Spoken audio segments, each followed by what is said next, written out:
श्री सद्गुरुनाथ महाराज की जय. ओम नमः शिवाय. परमपूज्य ऐकृत सिद्धारूढ वैभव बेल तिसरा. पुढे चालू.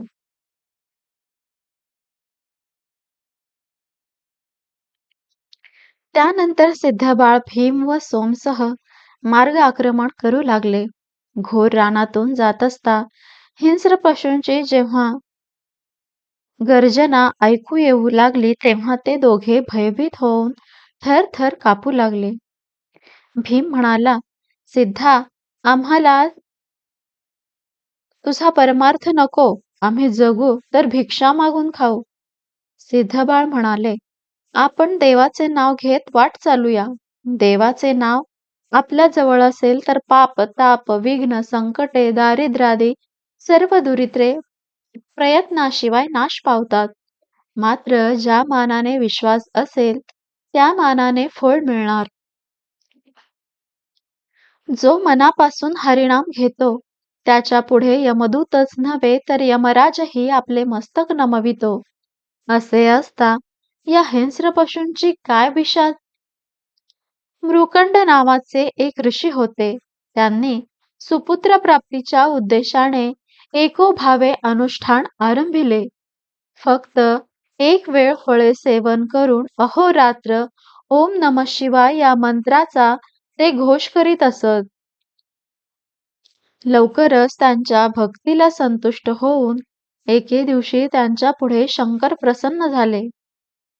त्यांनी ऋषीला सुपुत्र प्राप्ती होईल, पण त्याचे आयुष्य मात्र 16 वर्षेच राहील असे सांगितले.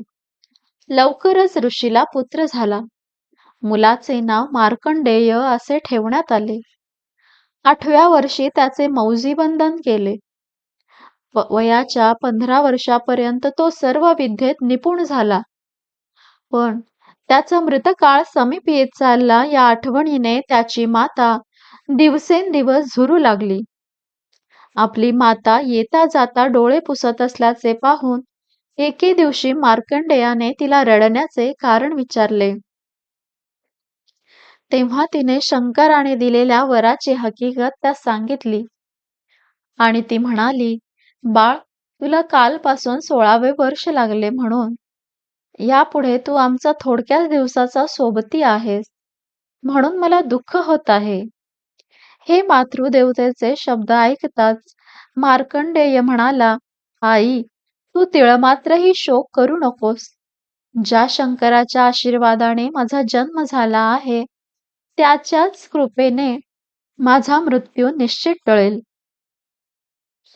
मी आत्ताच्या आत्ता गावाबाहेरच्या शिवालयात जाऊन एक मनाने शंकराची आराधना करेन आणि शंकराचा आशीर्वाद मिळवून चिरंजीव होईन.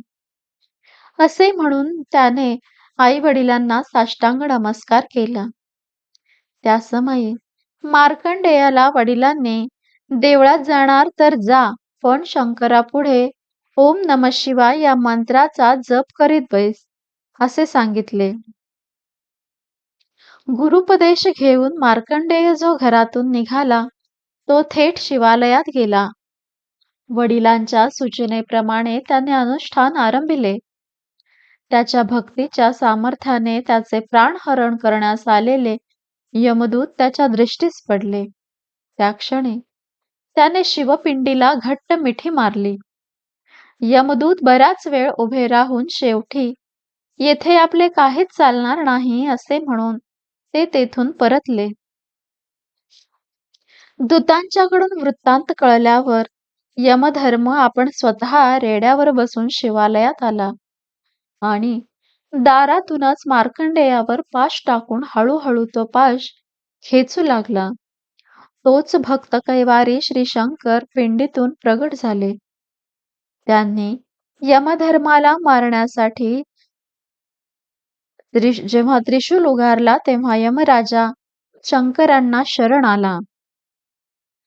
त्यावर शंकरांनी यमधर्माला, या उपर तू माझ्या भक्तांकडे दूतांनाही पाठवायचे नाही किंवा तू पण जावयाचे नाही असे निक्षून सांगितले. त्याप्रमाणे कबूल करून यमराजा स्वस्थानी गेला. यावरून प्रभूच्या नामाचा प्रताप कसा काय आहे हे लक्षात येण्यासारखे आहे. विषयात सदा मग्न असणारे मन थोडेसे परमेश्वराकडे वळू लागले की मनुष्यापुढे नाना प्रकारच्या अडचणी येतात. जेणेकरून मनुष्य भांबावून जातो आणि आपण कोठे चाललो आहोत याचे त्याला विस्मरण होऊन सहजच तो सरळ मार्गावरून आड मार्गाकडे वळतो. भीम व सोम यांचे पण तसेच झाले. त्यांची चलबिचल झालेली वृत्ती पाहून सिद्धबाळ म्हणाले, बाबांनो, जगाचे सूत्र परमेश्वराच्या हातात आहे. त्याला जर आमचे रक्षण करावयाचे असेल तर तो या घोर अरण्यातही आम्हाला सुरक्षित ठेवील. नाहीतर घरात राहूनही आम्ही सुखी असू शकणार नाही. तुम्ही विनाकारण चिंता करता कशाला? चिंतेने मनाची शक्ती कमी होते. परमेश्वराचे नामस्मरण केल्याने मन सशक्त बनते आणि धैर्य स्थैर्य अंगी बाणते. म्हणून तर वेद शास्त्रे पुराणे मानवांनो, तुम्हाला देवाच्या कृपेने दुर्लभ असा नरदेह प्राप्त झाला आहे. तेव्हा सद्गुरूंची संपादन करून एक वेळ मुक्त व्हा असे गरजून सांगत आहेत. दुःख भोगणे हे कोणासही नकोच असते, पण कष्टा वाचून सुख मिळेल तरी कसे? ध्रुवाचेच उदाहरण घ्या. वास्तविक तो श्रीमंताचा मुलगा. उन्हातून रानातून फिरणे कधीच त्याला माहीत नव्हते. असे असून सुद्धा त्याने अपरिमित कष्ट सहन केले की नाही? म्हणून तर त्याला परमेश्वराने दर्शन दिले. वास्तविक गुरे राखण्याच्या निमित्ताने रोज तुम्हाला उन्हात फिरून सवय आहे. पण आता या शाश्वत सुखाच्या मार्गात मात्र दमणूक होत आहे. याला इलाज नाही. माझ्या बरोबर तुमचाही उद्धार व्हावा या उद्देशाने तुम्हाला बरोबर नेण्यासाठी मी धडपडत आहे.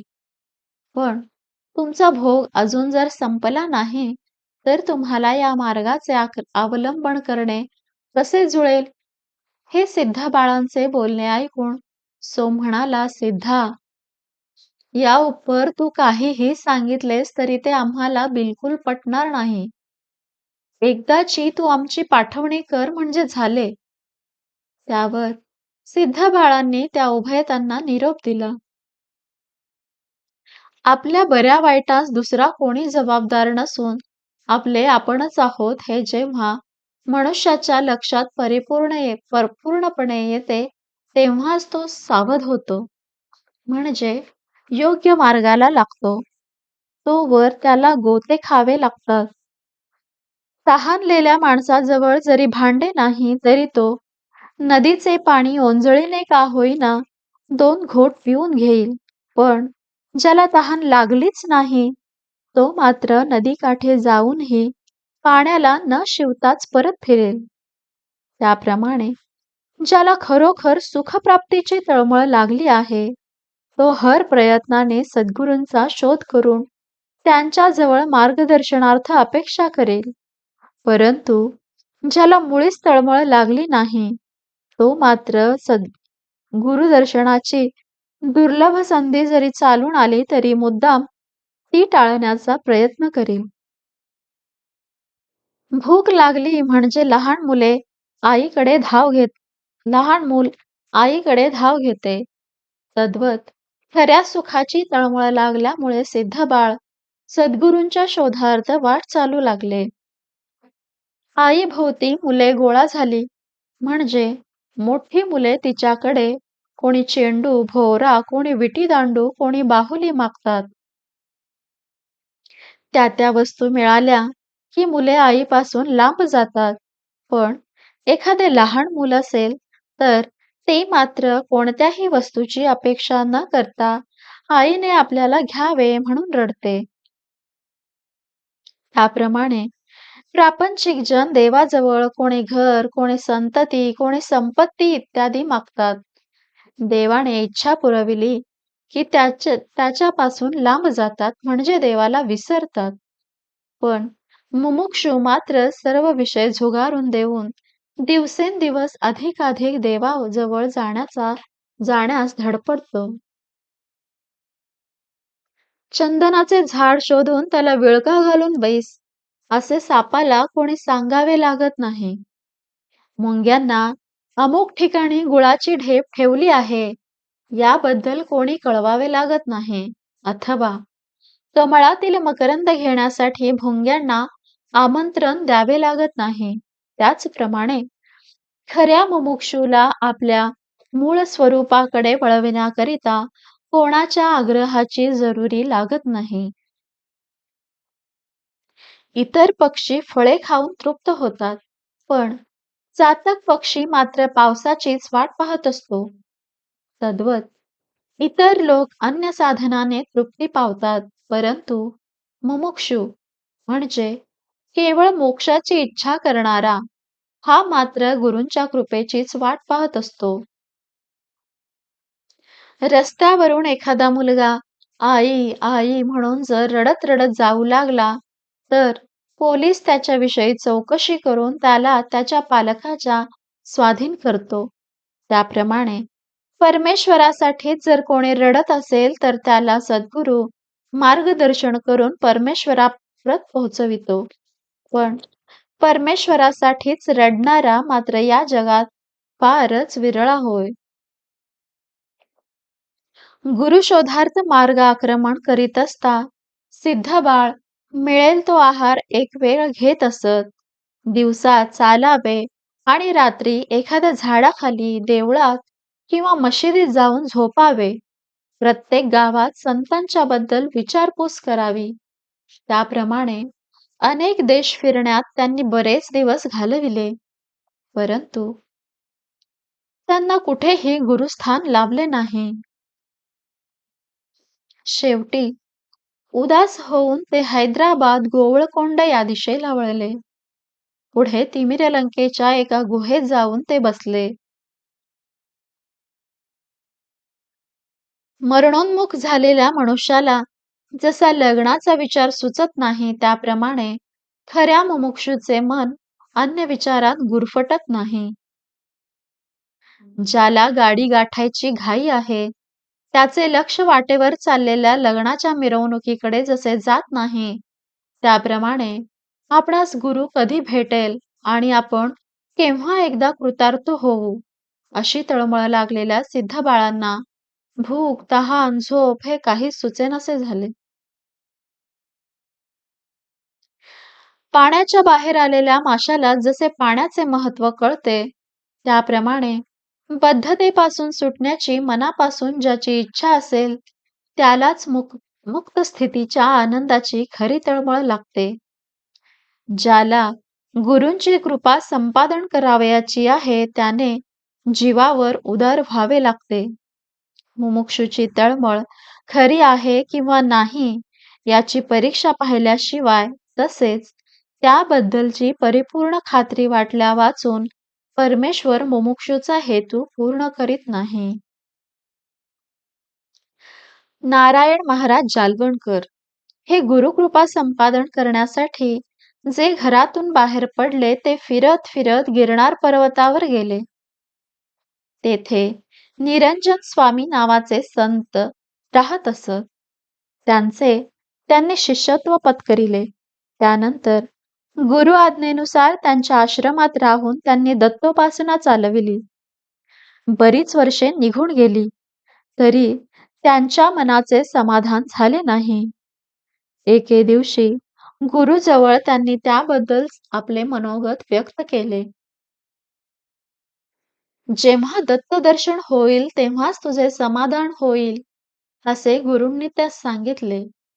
पुढे दत्तदर्शनाच्या तीव्र तळमळीने त्यांनी अन्न पाणी वर्ज केले आणि 14व्या दिवशी दत्तदर्शना वाचून हा देह ठेवून तरी काय प्रयोजन, त्यापेक्षा हा देह त्याग करणे बरे, असे म्हणून ते पर्वताच्या कडेला गेले.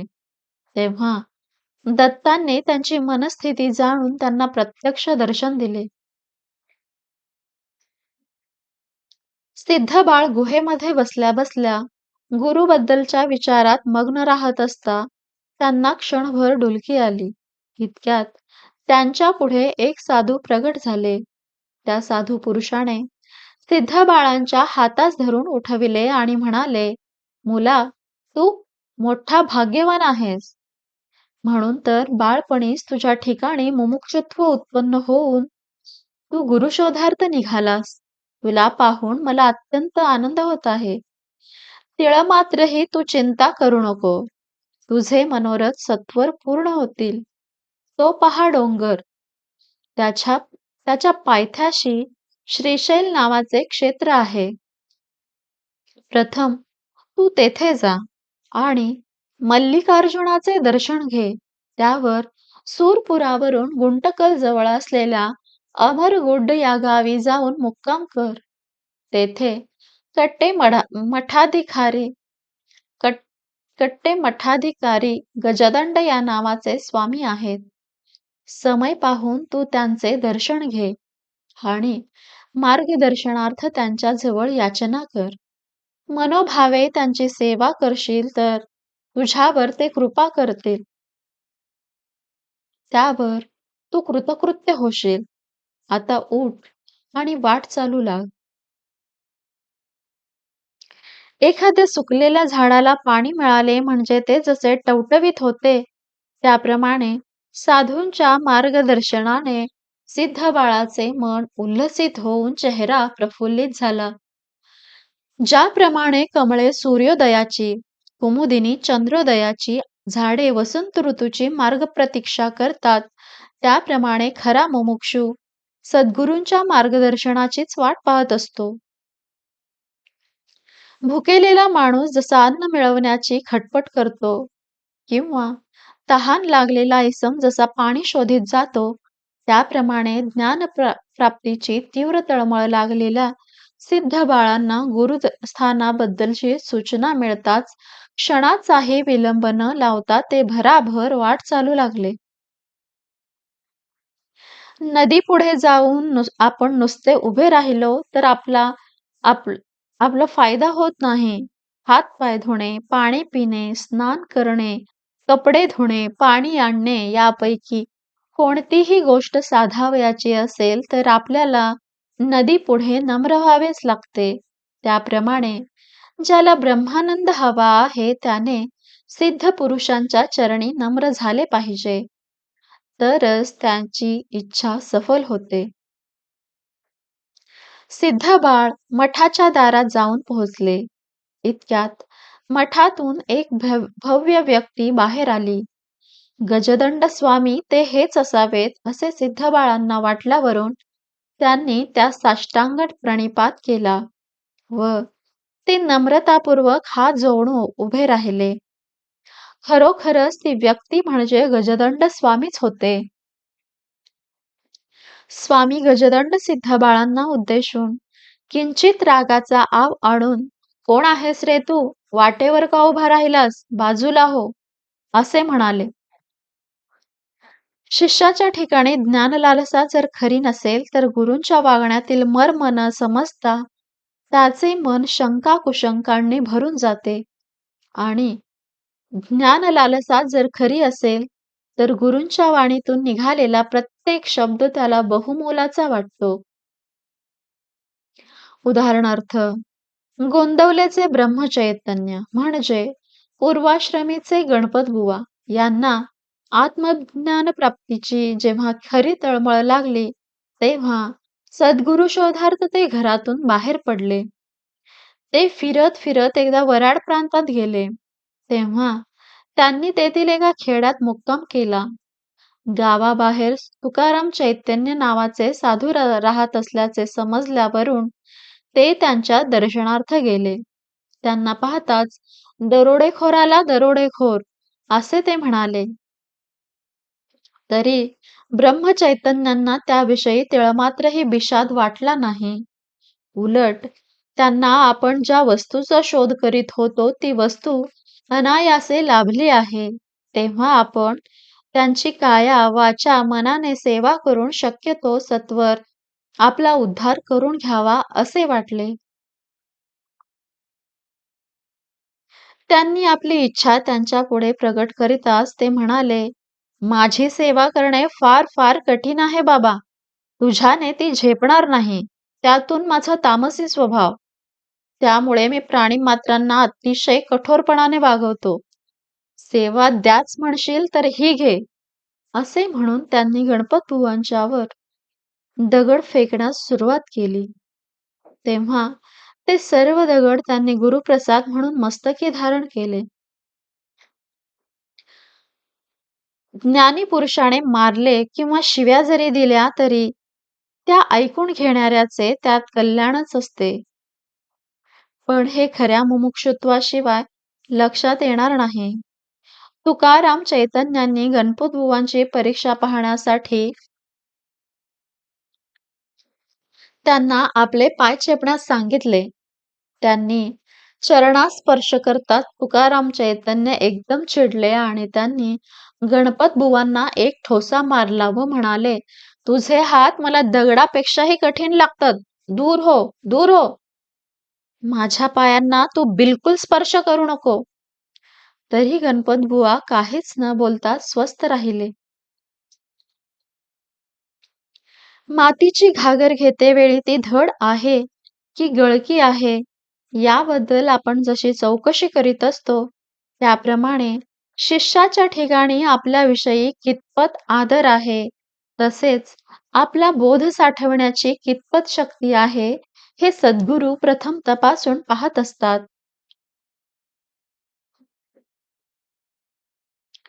याज्ञवल्क्यांपासून अनुग्रह घेतल्यावर जनक राजा गुरुमुखाने नियमित सत्शास्त्र श्रवण करू लागला. जनकाबरोबर काही ब्राह्मण मंडळीही श्रवणार्थ बसत असत. एके दिवशी श्रोते मंडळींची परीक्षा पाहण्यासाठी निरूपणाला बसल्या बसल्या याज्ञवल्क्यांनी एक चमत्कार घडवून आणला.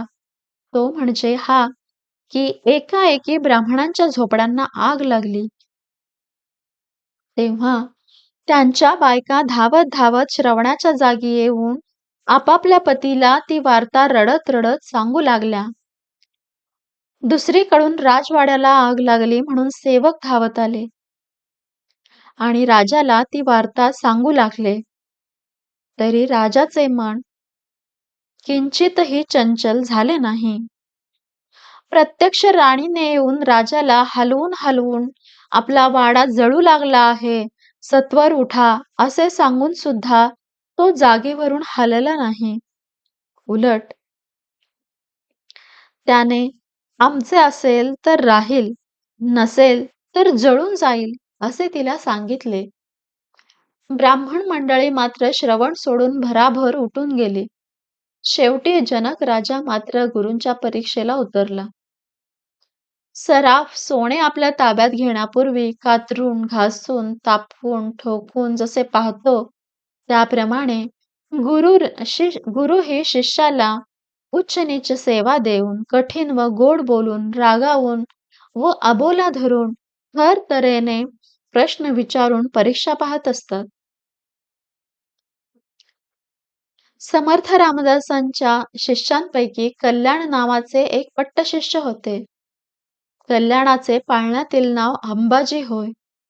समर्थ एकदा कोल्हापूरला गेले असता अंबाजीच्या मामाकडे त्यांचा मुक्काम होता. त्या समयी पाट ताट मांडणे, देवाच्या पूजेचे साहित्य करणे इत्यादी अंबाजीची कामे पाहून समर्थ त्याच्यावर खुश झाले.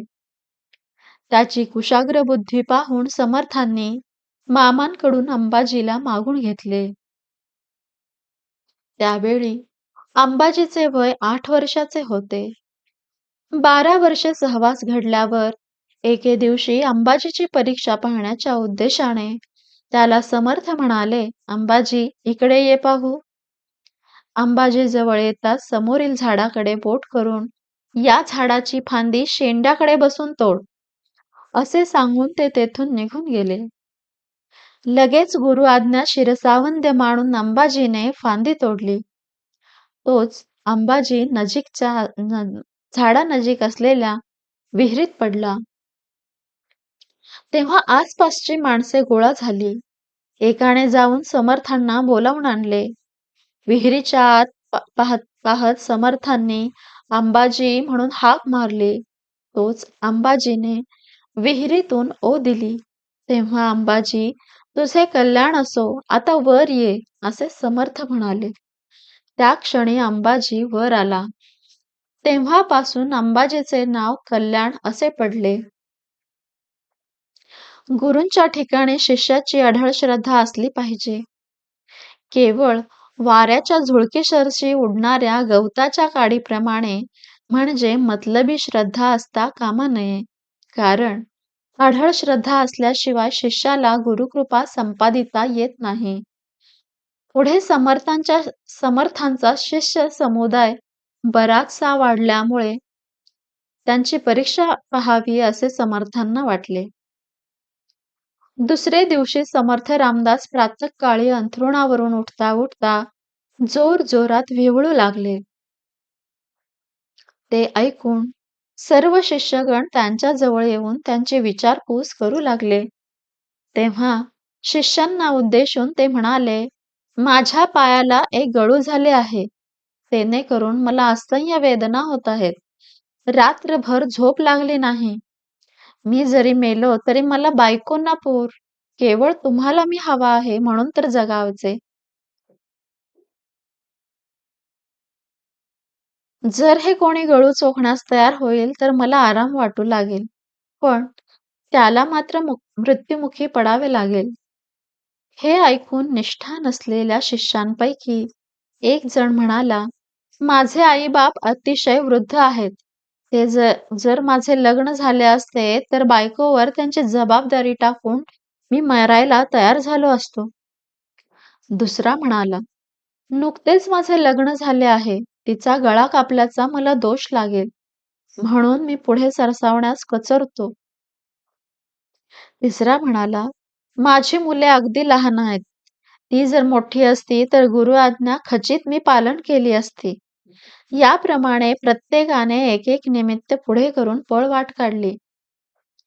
इतक्यात खेड्याला गेलेले कल्याण आले.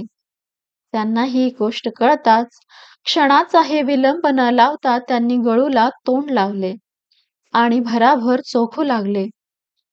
जेव्हा ते गळू नसून समर्थांनी आपल्या पायावर आंब्याची फोड ठेवून त्यावर कापड बांधले असल्याचे कल्याणांच्या लक्षात आले, तेव्हा समर्थांच्या युक्तीबद्दल त्यांना फारच आश्चर्य वाटले. कल्याणांची संदेहरहित श्रद्धा, अचल प्रेम व अव्यभिचारी एकनिष्ठा पाहून समर्थांनी त्यांच्यावर कृपावृष्टी केली. ज्याचे गुरुवर आत्मवत प्रेम असेल तोच एक गुरूंच्या परीक्षेला उतरतो आणि गुरुकृपेचा अधिकारी होतो. गुरुवरील प्रेमाला खरी ज्ञान लालसा हीच एक कारण आहे. सिद्ध बाळांची ज्ञान लालसा खरी होती. त्यामुळे गुरूंच्या त्या बोलण्याने त्यांचे मन किंचित देखील खिन्न झाले नाही. इतकेच नव्हे तर गुरूंच्या वाणीने आपल्या कानावाटे प्रवेश करून आज आपणास पवित्र केले असे वाटून त्यांना अत्यंत आनंद झाला. सिद्ध बाळ ज्ञानाधिकारी असल्याचे जाणून गजदंड स्वामींनी त्यांना मठात राहण्याची आज्ञा केली. पण मठातील आयते अन्न आपण सेवन करायचे नाही, अशा विचाराने रोज 2 प्रहरी 5 घरी भिक्षा मागून त्याच्यावर सिद्ध बाळ आपला निर्वाह करू लागले. शिष्य आपल्या मनानेच कशी काय सेवा करतो हे पाहण्यासाठी अमुक सेवा कर, अशी मात्र गजदंड स्वामींनी सिद्ध बाळांना आज्ञा केली नाही. किडाळपणा गेला की सोने मोलास चढते, हे जरी खरे आहे तरी त्याने आधी अग्नीपासून होणारा त्रास जसा सहन करावा लागतो त्याप्रमाणे देवस्वरूप होण्यासाठी तिळमात्रही अंगचोरपणा न करता काया वाचा मन हे त्रय गुरुप्रित्यर्थ झिजवण्याची मुमुक्षूची तयारी असावी लागते. गुरूंनी जरी आज्ञा केली नाही तर गुरूंची सेवा केल्याशिवाय गुरुविषयी आपलेपणा वाढत नाही. सेवेच्या योगे गुरुवरचे प्रेम दिवसेंदिवस वृद्धिंगत होत जाते आणि गुरूंच्या ठिकाणी प्रेम केंद्रित झाल्यावर गुरुकृपेचा लाभ होतो. करिता मुमुक्षूने आपले हृदय परिपूर्ण पवित्र होईपर्यंत गुरुसेवेत खंड पडू देऊ नये. वीरभद्र स्वामींच्या निरूपणातील हे वाक्य सिद्ध बाळांच्या लक्षात असल्या कारणाने आपण होऊन ते रोज प्रातःकाळी उठून सडा समार्जन करून मठाचे अंगण स्वच्छ ठेवणे, स्वामींच्या घोड्याचा तबेला झाडून साफ करणे, रानातून लाकडे आणून पाणी तापवून स्वामींच्या स्नानार्थ नेऊन देणे, स्वयंपाक पाण्याची भांडी घासून स्वच्छ ठेवणे, स्वामींची व इतर शिष्यांचीही वस्त्रे धुणे इत्यादी सेवा ते करू लागले. केवळ सद्गुरूंच्या सहवासात राहिल्याने त्यांची कृपा संपादिता येते असे नाही. त्यासाठी शिष्याने कशी पाहिजे तशी आणि केव्हा पाहिजे तेव्हा गुरुची सेवा करूनच त्यांची मर्जी संपादन केली पाहिजे. मात्र शिष्याने आपल्या मनात विकल्पांना थारा देता कामा नये. कारण विकल्पाने श्रद्धा गढूळ होते आणि अश्रद्धेने साध्य साधणे कठीण जाते, म्हणजे निजवर्म हाती लागत नाही. आपल्याकडून सद्गुरूंची पुष्कळ सेवा घडावी अशी शिष्याने इच्छा करावी. सेवा मिळाल्याबद्दल आनंद मानावा. गुरूंना आवडेल अशी सेवा आपल्याकडून व्हावी अशी इच्छा बाळगावी. पण मी एक सेवा करणारा इतरांपेक्षा जास्त सेवा करतो, फार दिवसांपासून सेवा करत आहे, हा ध्यास असता कामा नये. मेघाच्छादित झालेले आकाश जसे पाऊस पडला म्हणजे स्वच्छ होते, त्याप्रमाणे जन्मजन्मांतरीच्या संस्काराच्या योगे करून भ्रमाच्छादित झालेले मनुष्याचे हृदयाकाश सत्पुरुषांच्या सेवेने शुद्ध होते. गुरुवरील भक्ती जसजशी वाढत जाईल तसतशी शिष्याची अधिकाधिक प्रगती होत जाते. शिष्याकडून निर्हेतुक व निरहंकारपणे जर सेवा घडली तर त्याच्यावर तात्काळ गुरु प्रसन्न होतात. परंतु सेवेस सुरुवात केली की कामादिक षड्रिपूंच्या अडथळ्यामुळे ती सुरळीत पार पडणे अतिशय कठीण जाते. करिता सेवेला आरंभ करण्यापूर्वी आपल्याकडून सेवा निर्विघ्नपणे पार पडावी म्हणून शिष्याने सद्गुरूंचीच प्रार्थना केली पाहिजे. तात्पर्य: सेवेची पूर्तता होण्यासाठी सद्गुरूंचाच पाठिंबा पाहिजे. गुरूंच्या सहवासात शिष्याचे वागणे जसे असावे हे मुमुक्षूला सिद्ध बाळांच्या आचरणातून घेण्यासारखे आहे. ओम नमः शिवाय. श्री सद्गुरुनाथ महाराज की जय.